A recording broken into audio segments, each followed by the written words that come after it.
జరుగుతుంది. Pak India war. So ఏంది పరిస్థితి ఏంది అంటే ఈ సింధూర్ ఆపరేషన్ సింధూర్ ఏంటిది, ఇంకా ముందుకు పోతుందా, ఇక్కడితో క్లోజ్ అయ్యే అవకాశం ఉందా, ఎట్లా దీంట్లో ఏం జరగబోతుంది? ఈ మోహన్ భగవత్ నరేంద్ర మోడీ గుసగుసలు పెట్టుకున్నారు. మనకైతే తెలియదు ఏం మాట్లాడుకున్నారో. వాళ్ళు మాట్లాడుకున్న తర్వాతనే యుద్ధ మేఘాలు మరింతగా ముసిరినాయి. నాకు తెలిసి యాత్రికులను పర్యాటకులను చంపారు కాబట్టి అందరి కోపం ఉంది భారతదేశంలో. అదేవిధంగా ఇక్కడున్న ముస్లింలు కూడా దాన్ని అసహించుకున్నారు. ఆ హిందువులను చంపడాన్ని ముస్లింలు కూడా అసహించుకున్నారు. వాళ్ళు కూడా కొవ్వొత్తులతో ప్రదర్శనలో పాల్గొన్నారు.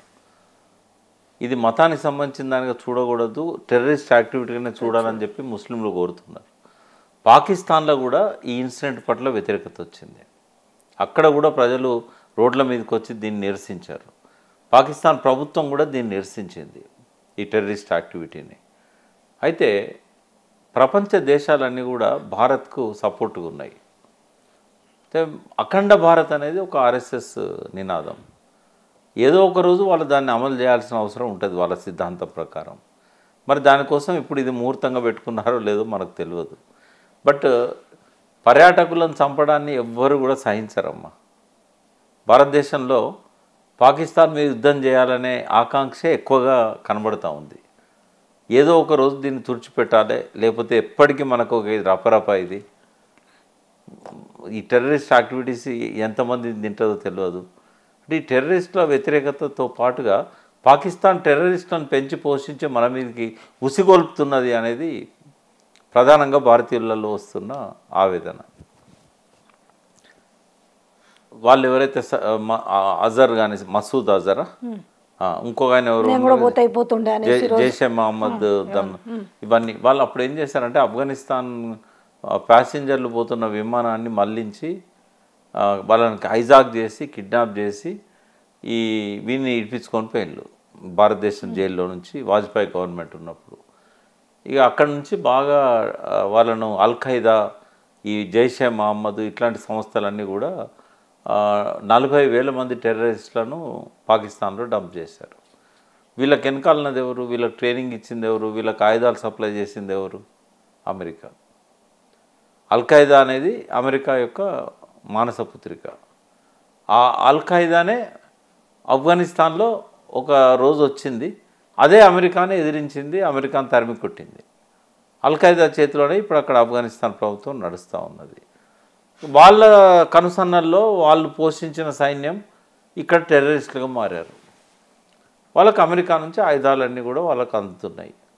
అమెరికా ఆర్మీ కానీ, ఐఎస్ఐ కానీ, వాళ్ళ గూఢచార సంస్థ, అమెరికాలో ఉన్న టెర్రరిస్టులు కానీ, ఇదంతా ఒక నెక్సెస్. నేను చెప్పట్లేదు, ఇది ఇమ్రాన్ ఖాన్ చెప్పిండు, ఇప్పుడున్న డిఫెన్స్ మినిస్టర్ కూడా చెప్పాడు. అమెరికానే కంట్రోల్ చేస్తున్నది. అమెరికా లండన్ కోసం ఈ డర్టీ యాక్ట్స్ మేము చేయాల్సి వస్తున్నదని చెప్పి పాకిస్తాన్ రక్షణ మంత్రి చెప్పాడు. అదే రోజు ఈ పర్యాటకుల ఇన్సిడెంట్ అయిన తెల్లారి, పహల్గామ్ ఇన్సిడెంట్ అయిన తర్వాత ఇటువంటి దరిద్రపు చర్యలు వాళ్ళ వల్ల చేయాల్సి వస్తుంది అన్నాడు. ఇమ్రాన్ ఖాన్ ఏమో అమెరికా 40,000 మంది టెర్రరిస్టులను అల్-ఖైదా ద్వారా డబ్బు చేసింది, మా కంట్రోల్లో లేదు ఇది అన్నట్టుగా ఆయన. అందుకైనా ట్రంప్ ద్వంద్వ వైఖరి అనుకోవచ్చా? వద్దు, మనం శాంతియుతంగానే పోదాము. మీరు ఒక ఇండస్ట్రియలిస్ట్, మీ ఇండస్ట్రీలో తయారయ్యేటి వెపన్స్. అవును, మీరు వెపన్స్ అమ్ముకోకపోతే మీరు సాలరీస్ ఇవ్వలేరు. మీరు తెచ్చిన అప్పులు వడ్డీలు ఏది కట్టలేదు, ఖచ్చితంగా అమ్ముకోవాలి. మీ బిజినెసే అది. మీ తాత నుంచి, మీ తండ్రి నుంచి, మీ కొడుకులకు కూడా మీరు ఇద్దామనుకున్నది యుద్ధ విమానాలు తయారు చేసే ఫ్యాక్టరీ మీది, ఆయుధాలు తయారు చేసే ఫ్యాక్టరీ మీది. మరి వాటికి మార్కెట్ లేకపోతే వాటికి రోజు పని, వాళ్ళ ఇండస్ట్రీలో రోజు పని జరగదు. కాబట్టి మార్కెట్ ఉండాలంటే ఏం చేయాలి? ఆయుధాలు అమ్ముకోవాలి. ఆయుధాలు ఎప్పుడు కొంటారు, ఎవరికి అమ్ముతారు? అంటే రెండు దేశాల మధ్య యుద్ధం ఉన్నప్పుడే ఆయుధాలు అమ్ముతారు. ఆయుధాలు కొనాల్సిన అవసరం ఏర్పడుతుంది. మరి ఆ దేశాల మధ్య యుద్ధాన్ని క్రియేట్ చేయకపోతే యుద్ధం ఎట్లా జరుగుతుంది? ఇప్పుడే కాదు, మనం పుట్టక ముందు కూడా సౌత్ వియత్నాం, నార్త్ వియత్నాం అని రెండు దేశాలు, ఒకటే దేశాన్ని రెండు ముక్కలు చేసి రెండిటికి మధ్యలో యుద్ధం క్రియేట్ చేసింది అమెరికా. అప్పుడు నార్త్ వియత్నాంకి హోచిమిన్ ఉండే కమ్యూనిస్ట్ నాయకుడు. ఆయన ఫ్రెంచ్ వాళ్ళతో కొట్లాడి సైన్యాన్ని తయారు చేసి చైనాలో ఎట్లా విప్లవం విజయవంతమైందో హోచిమిన్ నాయకత్వాన ఉత్తర వియత్నాంలో కూడా విప్లవం విజయవంతమైంది. ఆయన వెనకాల రష్యా నిలబడ్డది. ఎందుకంటే సౌత్ వియత్నాంను అమెరికా మొత్తం వాళ్ళ సైన్యాధికారులందరినీ తీసుకుపోయి అక్కడ పెట్టిన అడ్వైజర్ల పేర్లతోని. అక్కడ ఒకరోజు సౌత్ వియత్నాం అధ్యక్షుడు నేను చర్చలు జరిపి పరిష్కారం చేసుకుంటా అంటే కూడా అమెరికా ఒప్పుకోలేదు. ఆరని కుంపటిలాగా రావణ కాష్టం అంటాం కదా, దశాబ్దాల పాటు ఉత్తర వియత్నాం దక్షిణ వియత్నాం మధ్య అప్పుడే పుట్టిన పిల్లల దగ్గర నుంచి తల్లుల దగ్గర నుంచి కొన్ని వేల మందిని చంపేసిండ్రు. దీనికి అంతటికి బాధ్యత ఏంటంటే అమెరికాది. అప్పుడు కెనడీ ఉండే, తర్వాత జాన్సన్ ఉండే అమెరికా అధ్యక్షులుగా. వీళ్ళ మాటలన్నీ కూడా వైట్ హౌస్లో రికార్డ్ చేశారు. జస్ట్ ఒక వారం రోజుల కింద నెట్ఫ్లిక్స్ ఈ వియత్నాం మీద 4 ఎపిసోడ్స్ రిలీజ్ చేసింది. చూడండి అమెరికా నిజస్వరూపం ఏందో మనకు ఆ నెట్ఫ్లిక్స్ డాక్యుమెంటరీ చూస్తే కనబడుతుంది. అమెరికా నిద్రపోనియదమ్మా. ఏ 2 దేశాల మధ్య చిన్న తగాద వచ్చినా యుద్ధం దాకా తీసుకుపోతుంది. అంతే కదా, ఉక్రెయిన్ రష్యా కూడా చూడండి అంతే, సేమ్ సంవత్సరాలు అది ఇది అవుతానే ఉంది. అవును, ఎందుకంటే ఉక్రెయిన్ బ్యూటిఫుల్ కంట్రీ నాశనం చేశారు కదా. మన పిల్లలు అక్కడ మెడిసిన్ చదివేది మన పిల్లలు. తర్వాత కంబోడియాలో, తర్వాత ఆఫ్ఘనిస్తాన్లో వాళ్ళు ఎక్కడ కూడా ప్రశాంత్, ఇరాన్ ఇరాక్ ఎప్పుడు యుద్ధం కావాలి ఎక్కడనో ఒకడ. అందుకే ఏమంటాడు, నాకు పాకిస్తాన్ కావాలి కానీ ఈ విషయంలో మాత్రం నేను భారతదేశానికి ఏ చర్య తీసుకున్నా సమర్థిస్తాను. ఈ ద్వంద్వ విధానాలు ఏంటి అసలు? ఒకవేళ అమెరికా కనుక సహాయాన్ని ఆపేసినట్టయితే పాకిస్తాన్కి, వాడు యుద్ధం చేస్తాడా? వాడు సరెండర్ కాడా భారతదేశానికి? 3 సార్లు యుద్ధంలో ఓడిపోయాడు కదా, గుర్తుంది కదా మీకు. 3 సార్లు వెనక కొట్టేసాం మనం. ఫస్ట్ టైం 1947 స్వాతంత్రం రాగానే పాకిస్తాన్ కాశ్మీర్ని ఆక్రమించుకోవాలనుకున్నప్పుడు భారతదేశమే గెలిచింది ఆ యుద్ధంలో. సెకండ్ టైం 1964లో, 62లో చైనా వారు వచ్చింది, 64లో పాకిస్తాన్ వారు వచ్చింది. అప్పుడు కూడా నెహ్రూ తరిమి కొట్టిండు, తర్వాత లాల్ బహదూర్ శాస్త్రి ఉన్నాడు అప్పుడు. 3వసారి కార్గిల్ వార్, 3వసారి బంగ్లా వార్. ఏది బంగ్లాదేశ్ అండ్ ఇందిరాగాంధీ బంగ్లాదేశ్ను విభజించడం కోసం ఆ విముక్తి పోరాటానికి సపోర్ట్ చేసి పాకిస్తాన్తో యుద్ధం చేసి పంపింది. 4వసారి కార్గిల్. 4 సార్లు భారతదేశం పై చేయింది. కాకపోతే పాక్ ఆక్రమిత కాశ్మీర్ అనేది వాళ్ళ చేతిలో కొంత ఉండిపోయింది. ఇప్పుడు ఈ దెబ్బతోటి వస్తుందా? ఈ దెబ్బతోనే అది వస్తుంది. అది అయ్యేదాకా నాకు తెలిసి ఏం ధైర్యం ఇప్పుడు మరి పాకిస్తాన్కి చెయ్యాలి? ఇంకా భారత్కు శక్తి ఏందో తెలుసు, భారత్ దగ్గర ఏమున్నది. ఆడవాళ్ళకి ధైర్యం ఎక్కడదమ్మా.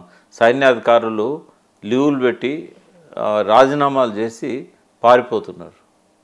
మరి ఎందుకంత ప్రజలు యుద్ధాన్ని ఆపాలని చెప్పి పాకిస్తాన్ మీద ఒత్తిడి తెస్తున్నారు. ఇవాళ జరిగిన చర్యలు ఏవైతున్నాయో 9 స్థావరాల మీద జరిగాయి. ఈ జైషే మహమ్మద్ లాంటి టెర్రరిస్ట్ ఆర్గనైజేషన్స్ శిక్షణ ఇచ్చే కేంద్రాల మీద జరిగాయి. చాలా అంటే టార్గెటెడ్ చర్యలు ఇవి. ఇందులో ఏంటంటే కొంత ఇప్పుడు 2 రకాలుగా ఉంటాయి కదా మనకు ఆపరేషన్ సింధూర్లో. ఇప్పుడు ఒకటేమో పాక్ ఆక్రమిత కాశ్మీర్లో ఉన్న స్థావరాలు, రెండవది పాక్ దేశంలో ఉన్న వాటిని. ఆక్రమిత కాశ్మీర్లో ఉన్న సర్జికల్ స్ట్రైక్స్ అంటారు, ఎందుకంటే అది మన భూభాగమే కాబట్టి. ఇప్పటికి కూడా మనమే క్లెయిమ్ చేసుకుంటున్నాం. ఎలక్షన్ నోటిఫికేషన్లో కూడా ఆ నియోజకవర్గాల పేర్లన్నీ భారతదేశంలో ఉన్నట్టు చూపెడతాం. మనం ఒప్పుకోవట్లేదు అది పాక్ భూభాగం అని. ఇంకొకటి పాకిస్తాన్. ఆ పాకిస్తాన్ ఏదైతే ఉన్నదో ఇటు మన గుజరాత్ బార్డర్లో ఉన్న ఏరియా కావచ్చు, జమ్మూ కాశ్మీర్ నుంచి ఇటువైపు వస్తున్న నార్త్ వెస్ట్ కార్నర్ కావచ్చు, ఇవన్నీ కూడా ఏంటంటే డైరెక్ట్ వారే అది. అయితే జనం ఉన్న జనావాసాల మీద కానీ నగరాల మీద కానీ ఇంకా దాడులు మొదలు కాదు. అవుతుందా చెప్పలేం. వాళ్ళ రియాక్షన్ వాళ్ళ రియాక్షన్ బట్టి ఉంటుంది. ఇప్పుడు ఓన్లీ 9 స్థావరాల మీదనే జరిగింది ఇవాళ. ఈ రాత్రికి ఏం జరుగుతుంది, రేపేం జరుగుతుంది అంటే ఇప్పుడు ఇటువైపు చూసుకుంటే ఎంత తీవ్రత ఉండే అవకాశం ఉంటుంది, ఎంత వరకు వచ్చే అవకాశం ఉండొచ్చు? బార్డర్స్ సివిలియన్స్ ఎంత సఫర్ అయ్యే అవకాశం? నాకు తెలిసి వాళ్ళ టార్గెట్స్ ఈసారి గుజరాత్ మీద ఉంటాయి. గుజరాత్ ఎందుకంటే మోడీ గుజరాత్ ఒకటి, తర్వాత మళ్ళీ కాశ్మీరు, ఇవన్నీ రావణ కష్టంలాగా మండుతూనే ఉంటాయి. వాళ్ళకి బార్డర్లో ఉన్న ఏరియాస్ మీద చైనా సపోర్ట్ కూడా కొంచెం ఉంది కాబట్టి వాళ్ళు ఆ ప్రాంతం నుంచి దాడులు చేసే అవకాశం ఉంటుంది. బట్ అణ్వాయుధాలు ప్రయోగిస్తారని నేను అనుకోను. వాళ్ళకు నష్టం, మనకు నష్టం. అక్కడ వరకు వస్తుందా పరిస్థితి? ఒకవేళ వాళ్ళు అది చేస్తే మన వాళ్ళు కూడా చేస్తారు కదా. ఇలా జరిగితే ఎంత ప్రమాదం ఉండే అవకాశం ఉండొచ్చు? అంటే మరోసారి హీరోషిమా నాగసాకి రిపీట్ అయితే, కానీ నాకు తెలిసి అంత దూరం రానివ్వదు. ఐక్యరాజ్యం సెక్యూరిటీ కౌన్సిల్ ఉంది. ఎక్కడి వరకు ఉంటుంది తీవ్రత? ఒకవేళ మీరు అనుకున్నట్టుగా అణుబాంబుల దగ్గరకు వచ్చింది అనుకో, అణ్వాయుధాల దగ్గరకు వస్తే ఎక్కడి వరకు ఆ ఎఫెక్ట్ ఉండే అవకాశం ఉంటుంది? వాళ్ళు ఎక్కడైనా టార్గెట్ చేయొచ్చు, కాకపోతే ఎక్కువ ముస్లిమ్స్ ఉన్న ప్రాంతాల మీద ఉండకపోవచ్చు. ఇప్పుడు మనకి హైదరాబాద్కి ఏమైనా ఉంటుంది, ఎక్కువ ముస్లిమ్స్ ఉంటారు కాబట్టి అందువల్ల ఈ రోజు మనకు సైరన్ వారు కూడా, అలర్ట్ వారు, మాక్ డ్రిల్స్ ఇవన్నీ పెట్టారు కదా, ఉండే హైదరాబాద్ కూడా బేస్ చేసుకునే అవకాశం అంటే నాకు తెలిసి అణ్వాయుధాలు వాడరని నేను అనుకుంటున్నాను. అణ్వాయుధాలు దాకా అమెరికాకు కూడా ఇష్టం ఉండదు అణ్వాయుధాలు వాడడం. ఎందుకంటే వాళ్ళు చూసారు నష్టం ఎంత తీవ్రంగా ఉందనేది. వాళ్ళే కదా వేసింది హీరోషిమా నాగసాకి. వాడకం అంటూ మొదలు పెడితే ఎఫెక్ట్ ఇక్కడ కూడా రావచ్చు. అంటే వాని ఆయుధాలు అమ్ముడు పోవాలంటే చేతులలో ఉండే AK-47లు, తర్వాత డ్రోన్ల ద్వారా వేసే బాంబులు, మిసైల్స్, ఇట్లాంటివి. ఇప్పుడు మిసైల్స్ మనకు కూడా ఓన్ మిసైల్స్ ఉన్నాయి. మనది హైదరాబాద్లోనే మిసైల్స్ తయారవుతాయి. RCIలో, తర్వాత ఇమారత్ అంటాం కదా, అది DRDL, అక్కడ పృథ్వీ మిసైల్ తయారు చేశారు. ఇంకా అబ్దుల్ కలాం ఉన్నప్పుడు కొన్ని మిసైల్స్. ఒకవేళ మనకి హైదరాబాద్ కానీ, బెంగళూరు కానీ, ఇంకెక్కడైనా కానీ, హైదరాబాద్ రెండు రకాలుగా ఏంటంటే, ఒకటి స్ట్రాటజికల్గా డిఫెన్స్ ఇండస్ట్రీస్ ఉన్నాయి కాబట్టి అది టార్గెట్ చేయొచ్చు. ముస్లిం పాపులేషన్ ఎక్కువ ఉంది కాబట్టి చేయకపోవచ్చు. అయితే ఈ టెర్రరిజానికి మతం ఉండదు, ఉగ్రవాదం. మనం ఉగ్రవాదం అది. ఇప్పుడు చూడు, కాశ్మీర్లో మొన్న జరిగిన అది కరెక్ట్, ఒక ముస్లిం కూడా చంపేశారు కదా. అయితే ఇక్కడ డౌట్ ఎందుకు వస్తుందంటే, మనకి ఇక్కడ ఆర్మీ ఎక్కువ కాబట్టి, నాకు సిటీకి 4 వైపులు అదే ఉంది కదా, ఆర్మీ ఉంది, తర్వాత డిఫెన్స్ ఇండస్ట్రీస్ అన్ని మిసైల్స్ తయారు డేంజర్ జోన్లో ఉన్నట్టు అనుకోవచ్చు. కావచ్చు, మేబీ ప్రభుత్వం చెప్పాలి, ఎందుకంటే వాళ్ళ దగ్గర ఇంటెలిజెన్స్ ఉంటుంది కాబట్టి. రీసెర్చ్ అనాలిసిస్ వింగ్ అనేది మన సైరన్ వార్ కానీ ఈరోజు మాక్ డ్రిల్ అంటే ముందుగానే అలర్ట్ చేస్తున్నారు పబ్లిక్ని అలర్ట్ చేస్తున్నారు కదా. ఏమి దానివల్ల మనకేం ఎఫెక్ట్ ఉంటుంది? అంటే ఈ మాక్ డ్రిల్స్తో ఉపయోగం ఉంటుందా? మాక్ డ్రిల్స్తో మేము గట్టిగా ఉన్నామని చెప్పడానికే అంతే. ఓ ధైర్యం, నమ్మకాన్ని మన దగ్గర అంత లోపలికి రావులేండి, ఎందుకంటే రాడార్ ఉంటుంది. వాళ్ళు ఇప్పుడు 2 విమానాలను పేల్చేస్తారు, జెట్ విమానాలని. అట్లే మన వాళ్ళకు కూడా రాడార్ ద్వారా మనం కూడా పేల్చేస్తాం ఉంటుంది. సో తీవ్రతరం అవుతుందా లేదనేది ఇప్పుడే చెప్పలేము. ఇప్పుడు బీజేపీ ఉంది కాబట్టి ఒక స్టేజ్ దాకా తీసుకుపోగలుగుతారు అనేది నేను అనుకుంటున్నా. కంప్లీట్గా పాకిస్తాన్ను చిత్రపటం నుంచి తుడిచేసాలనే ఆలోచనలు అయితే మోడీ గారికి ఉంటాయని నేను అనుకోను.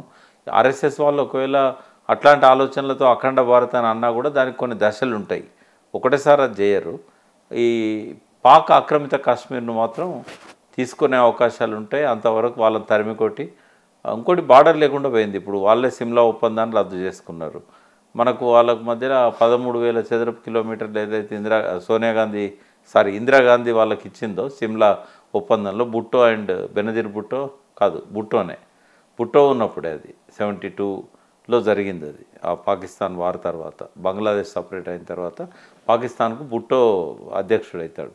అప్పుడు మా భూభాగాన్ని మాకు తిరిగి ఇచ్చేయండి అంటే, సరే మీ భూభాగాన్ని ఆక్రమించుకోవడం మా ఉద్దేశం కాదు, కానీ అప్పుడే పేచి పెట్టి మాకు పాక్ ఆక్రమిత కాశ్మీర్ ఇస్తే మీ భూభాగం మీకు ఇస్తామని ఇందిరాగాంధీ గట్టిగా అడిగి ఉంటే అప్పుడు వచ్చేదేమో మనకు. బట్ ఆమె ఎందుకు పట్టుబట్టలేదో మనకు తెలియదు.